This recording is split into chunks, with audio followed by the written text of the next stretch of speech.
Back to the Future's ending hides a blink and you'll miss it DeLorean mistake.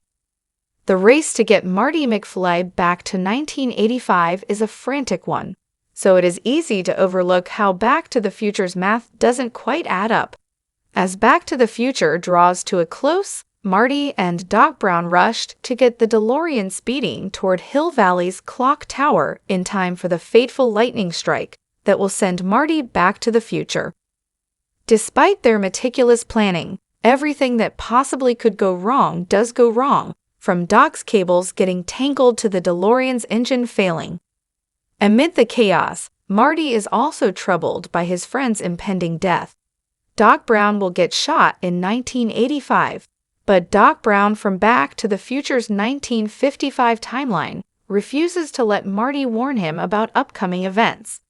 Out of options, Marty decides to recalibrate the DeLorean's control panel. Instead of returning him to the exact moment Back to the Future's iconic car left 1985, Marty will arrive with enough time to warn Doc about the angry, machine gun-toting Libyans heading his way. It is during this process that Back to the Future's lead character makes a small, but still rather fun, continuity error. Marty programs the wrong time into the DeLorean during Back to the Future's ending. Once Marty settles on his plan to save Doc Brown by arriving in the future early, he mutters 10 minutes on do it, and reaches for the control panel. Michael J. Fox's time-hopping hero then alters the destination from November 5, 1985, 1:35 a.m. to November 5, 1985, 1:24 a.m. Despite saying 10 minutes, Marty actually sends himself back 11 minutes earlier. One might assume that Marty is simply rounding down in this scene. Many people asked to give the time at 1:49 would reply with 10 minutes to 2, and Marty might be doing something similar here. Under closer examination, however, that explanation doesn't quite hold up. The line 10 minutes ought to do it suggests Marty is merely estimating how much time he needs to reach the mall parking lot and warn Doc Brown, pulling a vague figure out of the air because he cannot be certain how long it will actually take.